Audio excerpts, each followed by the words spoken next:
Avant sa sortie, le film « Novembre », consacré aux attentats du 13 novembre, suscite une polémique inattendue, et un procès. Le regard libre d'Elisabeth Lévy. L'histoire nous est racontée par Mohamed Sifawi, dans le JDD.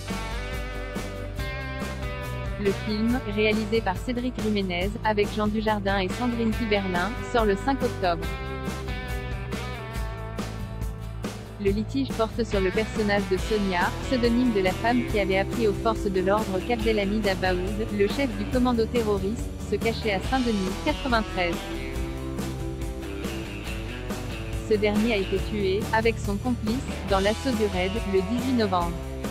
De son côté, Sonia vit désormais sous une fausse identité. Dans le film, son personnage, rebaptisé Samia, appelle le numéro vert mis en place par la police. Je sais où se cachent les deux terroristes. Mais seulement voilà, on y voit Samia porter le hijab, ce qui n'est pas du goût de Sonia.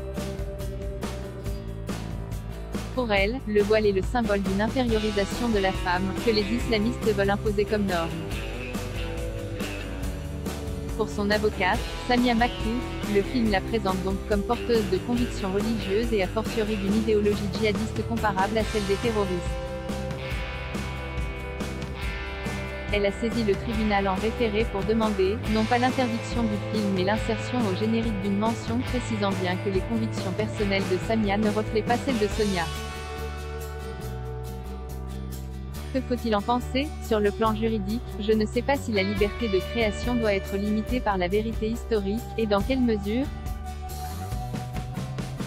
Cependant, si une œuvre de fiction prétend refléter cette vérité historique, le spectateur doit sûrement être informé des libertés prises par le cinéaste.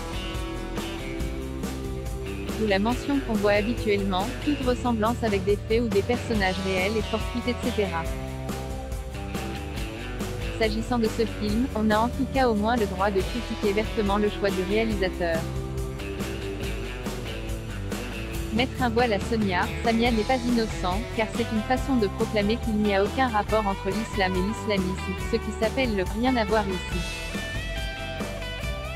La preuve, c'est cette femme voilée, l'héroïne, qui prend des risques pour sauver des vies. Bien sûr, on ne saurait tracer un signe d'égalité entre islam et terrorisme, ni d'ailleurs entre islam et islamisme. Sauf que la frontière entre islam et islamisme n'est pas aussi nette et claire qu'on nous le dit ou qu'on aimerait qu'elle soit. Comme Sonia Samia, je pense que la généralisation du voile révèle, malheureusement, l'islamisation d'une partie de l'islam.